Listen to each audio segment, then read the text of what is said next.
যুদ্ধের কথা আমরা যেমন শুনে থাকি, একইভাবে ইতিহাস আমাদের সামনে আরেকটি শব্দকেও তুলে আনে, আর তা হলো মুক্তিযুদ্ধ। দুটোতেই আসলে খুব সফট টার্গেট যে বা যারা, তারা হলেন সিভিলিয়ান বা আম নাগরিক, যারা চিরকালই ওই তথাকথিত উলুখাগড়ার দলেই পড়েন এবং বেঘরে প্রাণও দেন। কিন্তু কথা হচ্ছে, রাজায় রাজায় যুদ্ধ হলেই তো উলুখাগড়ার প্রাণ যায়, তাই না? আর সে তো হয় যুদ্ধে, মানে যেখানে দুটো মহাশক্তি একে অপরের বিরুদ্ধে লড়ে। কিন্তু তা বলে মুক্তিযুদ্ধেও, মানে যেখানে এক অসম শক্তির বিদ্রোহের আগুন অপশক্তির আলটিমেট দখলদারির বিরুদ্ধে বিস্ফোরক হয়ে ওঠে, সেখানেও ওই একই অবস্থা। নিহত হয় সেই অসহায় নাগরিক, আহত হয় সেই নাগরিক শৈশব, পক্ষাঘাতগ্রস্ত হয় চারবেলার খাবার জোগাড়ের পর একটু সুখের জন্য হাপিত্তেশ করে বসে থাকা সেই নাগরিক সংসার, ভিটে মাটি ছাড়া হয়ে ছিন্নমূল হতে হয় সেই আম নাগরিককেই। এরপর যাযাবর হয়ে উদ্বাস্তু জীবনের এক ছিন্নমূল আগন্তুকের মতন ঘুরে বেড়াতে হয় সেই সাথে পাছে না থাকা নাগরিককেই। কিন্তু তারপরেও সেই নাগরিক অধিকারেরই কিন্তু জয় হয় এক সময়। কিন্তু কেন জয় পেতে দিতে হবে নিষ্প্রাপ অসহায় প্রাণের আহুতি, বলতে পারেন? আর তা তো অন্তত মুক্তিকামীদের কথা বলে না। আজকে সেই নিয়েই কথা বলবো। তার আগে আবারও বলে রাখি, ওয়েলকাম টু কিশোর ক্যাফে নতুন একটা ভিডিওতে তোমাদের সবাইকে স্বাগত জানাই। আমি তমাল। আর আবারও বলে রাখি, ভিডিওটা ভালো লাগলে লাইক, কমেন্ট এবং শেয়ার করার পাশাপাশি চ্যানেলটা সাবস্ক্রাইব করে পাশে থাকতে প্লিজ ভুলো না। সবাইকে বিজয়া দশমীর শুভেচ্ছা জানিয়ে আজকের এই এপিসোডটা শুরু করছি। হ্যাঁ, তো যে কথা বলছিলাম, এমন মৃত্যুও তো যৎপরণাস্তি মুক্তিযোদ্ধাদের হাতে হওয়ার কথা না। সেই অসহায় নাগরিকের প্রাণের আহুতি হয়তো দিতে হতে পারে দখলদারদের হাতে। হ্যাঁ, দখলদার বা যারা দখল করে শাসন করছে তাদের হাতে। কিন্তু তারপরেও অবশ্যই জয় হয় সেই মুক্তিকামী মানুষদেরই। ঠিক যেমনটা হয়েছিল পূর্ব পাকিস্তানে বাঙালির মুক্তিযুদ্ধে। জন্ম হয়েছিল এক স্বাধীন বাংলাদেশের, জয় হয়েছিল কিন্তু সেই মুক্তিকামী মানুষেরই। কিন্তু তার জন্য উচ্ছিষ্টের মতো ঘর ছাড়া হতে হয়েছিল কতজনকে? সঠিক হিসেবটা না থাকলেও সংখ্যাটা অগণিত। কিংবা জীবন দিতে হয়েছিল কতজনকে? সংখ্যাটা প্রায় 30 লক্ষ। কম যায় না। বিংশ শতকের টানা 21 বছরের এক সংঘাতের বাস্তব গল্প, যার সাক্ষী থেকেছিল গোটা পৃথিবী। 1954 সাল থেকে 1975 সাল পর্যন্ত দক্ষিণ চীন সাগর তীরের এক বিস্তীর্ণ জনপদ জুড়ে সংঘটিত হয়েছিল এক ভয়াবহ রক্তলীলা। সেখানেও ছিল দুপক্ষ। এক পক্ষ মুক্তিকামী, আর এক পক্ষ মুক্তির আকাঙ্ক্ষাকে গলা টিপে হত্যার সপক্ষে। ভিয়েতনামের সেই মুক্তিযুদ্ধে হোচিমিনের নেতৃত্বে 1941 সালে ভিয়েত মিন নামে যে স্বাধীনতা সংঘ গড়ে তোলা হয়, তার হাত ধরেই শেষমেশ জাপান ও ফ্রান্সের ঔপনিবেশিক শাসন থেকে মুক্ত হয় ভিয়েতনাম। যেখানে ক্ষুদে কৃষকও একসময় গেরিলা সৈন্যদের হাতে নাস্তানাবুদ হয়েও শেষমেশ পরাজয় স্বীকার করতে বাধ্য করেছিল বিশ্বের বৃহত্তম সামরিক শক্তিকে। ঠিক যেভাবে আফ্রিকায় পর্তুগিজ ঔপনিবেশ, মোজাম্বিক আর অ্যাঙ্গোলার সশস্ত্র মুক্তিযুদ্ধের কথা যদি ধরা যায়, সেখানেও কিন্তু এই মুক্তিযুদ্ধের ফলস্বরূপ 400 বছরের পর্তুগিজ ঔপনিবেশিক শাসনের অবসান ঘটেছিল।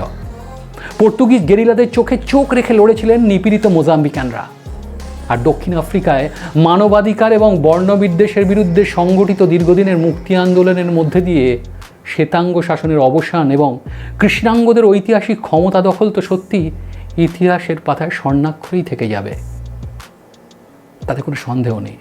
কিন্তু আজকের এই প্যালেস্তিনীয়দের মুক্তিযুদ্ধের জট যার মধ্যে লুকিয়ে, সেটারও কিন্তু সূচনা হয়েছিল এক মুক্তিযুদ্ধের মধ্যে দিয়েই। কীরকম? দ্বিতীয় বিশ্বযুদ্ধ চলাকালীন ইউরোপের ইহুদিদের ওপরে জার্মান নাৎসি বাহিনীর বর্বরচিত অত্যাচারের কথা যখন গোটা বিশ্ব জানতে পারে এবং নিন্দায় সরব হয়, ঠিক সেরকম সময় সালটা 1945 সাল নাগাদ ইন্টারন্যাশনাল মিলিটারি ট্রাইব্যুনাল নাৎসি বাহিনীর বিরুদ্ধে জার্মানির নুরেমবার্গ শহরে যুদ্ধ অপরাধের অভিযোগ গঠন করে এবং তাদের বিচার প্রক্রিয়া শুরু করে। আর অত্যাচারিত ইহুদিদের মুক্তির আশ্বাস দিতে সে সময় ব্রিটিশ শাসনাধীন প্যালেস্টাইনে ইহুদিদের উপনিবেশ গড়ার ছাড়পত্র দিয়ে দেন। আর সেই বীজ থেকেই জন্ম নেয় আর এক মুক্তিযুদ্ধের। একদিকে যখন সে সময় এশিয়া আফ্রিকা থেকে ঔপনিবেশিক শাসনের অবসান পর্ব শুরু হয়েছে, ঠিক সে সময় পশ্চিম এশিয়ার বুকে নতুন করে শুরু হয়েছিল শ্বেতাঙ্গ ইউরোপিয়ানদের নতুন ঔপনিবেশিক বসতি, নাম ইসরায়েল। যার ফলশ্রুতিতে লাখো প্যালেস্তিনীয়কে ছিন্নমূল হয়ে বেঘর হয়ে চলে যেতে হয়েছিল পার্শ্ববর্তী মিশর, লেবানন, জর্ডন, সিরিয়ার উদ্বাস্তু ক্যাম্পে। কেন চুপ থাকবে তারা? তারা তো দখল করতে যায়নি, বরং দখল হয়েছে তাদের স্থাবর অস্থাবর যা কিছু। অতএব গোটা আরব জাতির সমর্থন পেল প্যালেস্তিনীয় উদ্বাস্তুরা। ইসরায়েলের সমর্থনে এগিয়ে এলো ইউরোপীয় একাধিক দেশের পাশাপাশি আমেরিকা, আর উল্টো দিকে প্যালেস্তাইনের সমর্থনে গোটা আরব বিশ্ব। এরপর জর্ডান নদীর তীর ধরে বহু জল গড়িয়েছে। ইসরায়েলের ইহুদিদের আক্রমণের জবাব প্রতি আক্রমণে দিয়েছে আরব দুনিয়া। এর মাঝেই দু একটা শান্তি চুক্তি তার মাঝেও হয়েছে, কিন্তু তার সত্ত্বেও ইসরায়েলের দখলদারি চালু থেকেছে। নিজেদের অবস্থান থেকে এক চুলো সরেনি ইসরায়েল। আজকের যে হামাসের বা হামাস জঙ্গিদের কথা বলা হচ্ছে, প্যালেস্তিনীয়দের মুক্তিযুদ্ধের মুখ হিসেবে সত্যি বলতে সে সময় প্যালেস্তিনীয় জাতির রাজনৈতিক প্রতিরোধের মুখ্য সংগঠন একেবারেই এরা ছিল না। সে সময় তাদের প্রতিবাদ বা প্রতিরোধের প্রধান মুখ ছিল কারা জানেন? ইয়াসের আরাফাতের নেতৃত্বাধীন বামপন্থী সেকুলার সংগঠন পিএলও। সে সময় পিএলওর প্রতিবাদে প্রথমটায় কোনো হিংসাত্মক কর্মসূচির বদলে প্রতিবাদ প্রতিরোধের রাস্তা খোলা ছিল বটে। হ্যাঁ, সে সময় হিংসাত্মক কর্মসূচির বদলে প্রতিবাদ প্রতিরোধের রাস্তা খোলা থাকলেও ইসরায়েলের কড়া ফতোয়া ছিল, জর্ডান বা গাজায় কোনো রকম বিরোধী সভা সমাবেশ বা বিক্ষোভ করা যাবে না। ফলত পিএলওর কর্মসূচিতে এরপর যোগ হয় নানান রকম বেআইনি রাস্তায় ইসরায়েলের দখলদারির বিরোধিতা করা। অনেক লুকোচুরি বেআইনি বিরোধিতার পরে অবশ্য আশার আলো নিয়ে এসেছিল 1993 সালের অসলো চুক্তি। কাগজে কলমে অবশ্য এই চুক্তিতে আরব জাতি এবং ইসরায়েলের ইহুদিরা উভয়ই নিজেদের অধিকারের সপক্ষে স্বীকৃতি পায়, অর্থাৎ নির্ধারিত হয় প্যালেস্তিনীয়রা এবার নিজস্ব রাষ্ট্র পেতে চলেছে। কিন্তু বছর 30 পেরিয়ে গেলেও পিএলও নেতৃত্বাধীন প্যালেস্তিনীয় একটা কর্তৃপক্ষ তৈরি করলেও আরব জাতির স্বপ্নের প্যালেস্তাইন রাষ্ট্র কিন্তু তৈরি হয়নি। প্যালেস্তিনীয়দের ন্যায্য দাবি অধিকার থেকে বঞ্চিত করে তাদের স্বার্থ বিসর্জন দিয়ে ইসরায়েল কি করেছে? রাষ্ট্রপুঞ্জের হুঁশিয়ারিকে তোয়াক্কা না করে জর্ডান নদীর পশ্চিম দিকে প্যালেস্তাইনের মধ্যেই ইসরায়েল ইহুদিদের নতুন শহর তৈরি করেছে। প্যালেস্টাইনের মূল ভূখণ্ডের অংশ হওয়া সত্ত্বেও জেরুজালেমকে ইসরায়েল নিজেদের রাজধানী হিসেবে প্রতিষ্ঠিত করেছে। সেখানেও যেখানে রাষ্ট্রপুঞ্জের নির্দিষ্ট নির্দেশিকায় বলা হয়েছে জেরুজালেমের দুটি অংশ আসলে দুদিকের, পূর্ব দিকটি প্যালেস্টাইনের এবং পশ্চিম দিকটি ইসরায়েলের।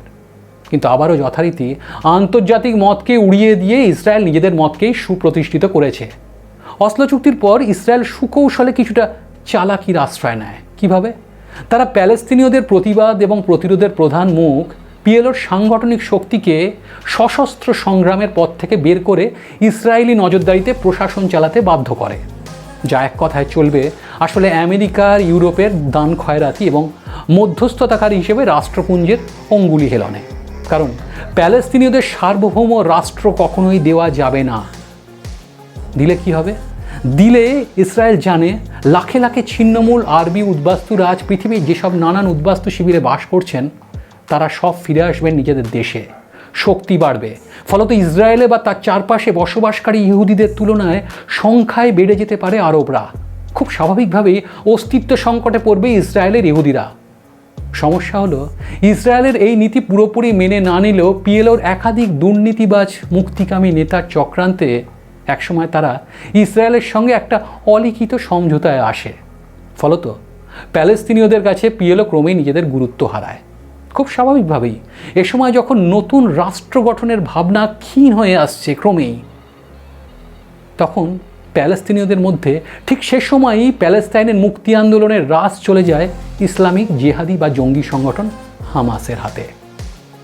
আর এখানেই নিজেদের চালে একটা মস্ত ভুল করে বসে ইসরায়েল। পিএলওর মতন হামাসকেও নিজেদের হাতের পুতুল করার কথা ভেবে তাদের হাতে তুলে দেয় গাজা ভূখণ্ডের ভার। কিন্তু তাদের ভাবনায় যে ভুল ছিল তা তারা আজ বুঝতে পারছে। কারণ এরপর বছরের পর বছর ধরে ইসরায়েল একদিকে যেভাবে নিজেদের প্রতিপত্তি, বেপরোয়া ক্ষমতা, জোর জবরদস্তি করে নিজেদের ভূখণ্ডের সীমানা বিস্তার করা এবং বিনা প্ররোচনায় আরবদের ওপর নিপীড়ন, জাতি বৈষম্যের শিকার করে রাখে, ঠিক একইভাবে ইসলামিক জিহাদি সংগঠন হামাস তাদের জঙ্গি ইসলাম স্লোগান থেকে একচুল না সরার ফলশ্রুতিতেই আজকের এই চূড়ান্ত সংঘর্ষ, যেখানে গোটা বিশ্ব আজ আড়াআড়ি বিভাজিত হলেও কাঠগোড়ায় কিন্তু তুলছে অনেকেই ইসরায়েলকেও। বারবার একতরফা গাজোয়ারি করেও কিন্তু দখলদারদের পরাজয়ের মুখ দেখতে হয়েছে। একথা যেমন ইতিহাস বলছে, একইভাবে এটাও বলতে হয়, সত্যি কি বারবার এই মুক্তিযুদ্ধের দামামা শুনতে কারোর ভালো লাগে? যেখানে বরাবর মুক্তিযোদ্ধাদের মূল লক্ষ্য থাকে বিপক্ষ বাহিনীর সঙ্গে সংঘাতে যাওয়া, সেখানে হামাস কী করল? তাদের কুখ্যাত নুকবা এলিট ফোর্সের জঙ্গিদের নির্বাচন করে গাজা স্ট্রিপ থেকে অতর্কিতে ইসরায়েলের সাধারণ মানুষের উপরে রকেট হামলা চালালো। তার পাশাপাশি ইসরায়েলের সীমান্ত পেরিয়ে সাধারণ নাগরিক শিশুদেরকে নির্বিচারে হত্যা করল। মিউজিক কনসার্টে নির্বিচারে মানুষ মারল। অসংখ্য ইসরায়েলি সাধারণ মহিলা শিশুদেরকে অপহরণ করে নিয়ে বন্দি রাখল গাজায়। মুক্তিযুদ্ধ যেখানে সাধারণ মানুষের অধিকারের সপক্ষে, সেখানে সেই সাধারণ মানুষকে হত্যার কথা তো স্বয়ং ইসলামও বলে না। ঠিক একই কাজ করলো কিন্তু ইসরায়েলের সাধারণ মানুষের উপরে হামাসের তাণ্ডবের বদলা নিতে প্রধানমন্ত্রী বেঞ্জামিন নেতানিয়াহু সরকার পাল্টা হামলায় হত্যা করতে শুরু করলেন গাজা ভূখণ্ডের সাধারণ অসহায় শিশু নাগরিকদের। সম্প্রতি তার চরম নিদর্শন হিসেবে গাজার আল আহলি হাসপাতালে ক্ষেপণাস্ত্র হামলা।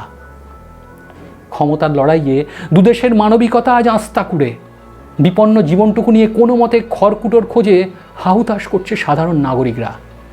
যে মিশর বরাবর পাশে থেকেছে প্যালেস্তিনীয় শরণার্থীদের, আজ তারাও কেমন যেন মুখ ফেরাচ্ছে। মিশরের রাষ্ট্রপতি আবদেল ফাতাহ আল সিসি পরিষ্কার জানিয়ে দিয়েছেন, রাফা সীমান্ত দিয়ে দক্ষিণ গাজা থেকে প্যালেস্তিনি উদ্বাস্তুদের মিশরে কোনো মতেই ঢুকতে দেওয়া হবে না।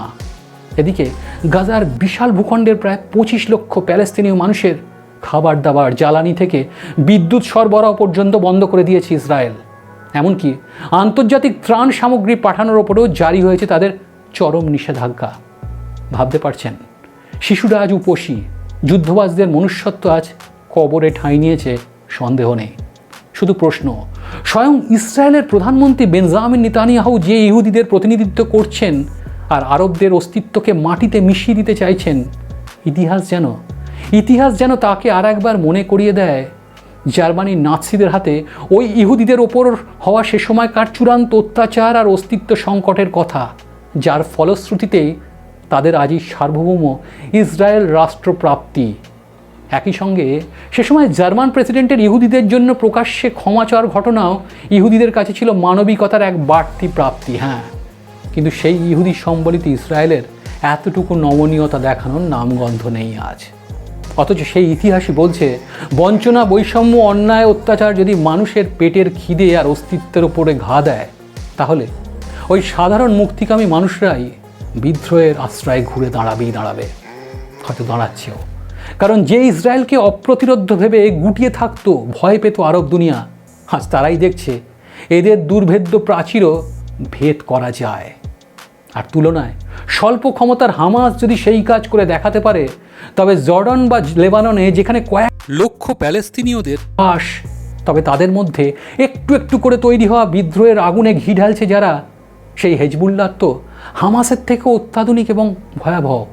সত্যি, সেই হেজবুল্লাহরা তো হামাসের থেকে অত্যাধুনিক এবং অতি ভয়াবহ, যে ভয়াবহতা এ বিশ্ব আর দেখতে চায় না। তাই এ বিশ্বের পূজিত মানবাধিকারের কাছে একটাই আর্জি, তারা একদিকে যেমন ইসরায়েলকে দখলদারির আগ্রাসন থেকে বিরত করুক, এটাই চাইব, একই সঙ্গে ইসলামের মানবতা যেন হামাসকে অসহায় মানুষ খুনের পাশবিক পন্থা থেকে সরিয়ে মুক্তিযোদ্ধার যুদ্ধনীতি পাল্টাতে অবশ্যই সমর্থ হয়। নইলে গোটা বিশ্বের আগামীর অস্তিত্ব হয়তো তার অকাল বোধনের আগেই রক্তাক্ত হবে তার বিসর্জনে। এটাই বাস্তব। আজকের ভিডিওটা এই পর্যন্তই। আবারও সবাইকে বিজয়া দশমীর শুভেচ্ছা জানিয়ে আজকের ভিডিওটা এই পর্যন্তই। আর আবার একটা কথা বলে রাখি, ভিডিওটা ছেড়ে যাওয়ার আগে লাইক, কমেন্ট এবং শেয়ার করার পাশাপাশি চ্যানেলটা সাবস্ক্রাইব করতে প্লিজ ভুলো না বন্ধুরা। তোমাদের সাবস্ক্রিপশন আমাদের কাজের জন্য একটা খুব বড় মোটিভেশন। ভালো থেকো।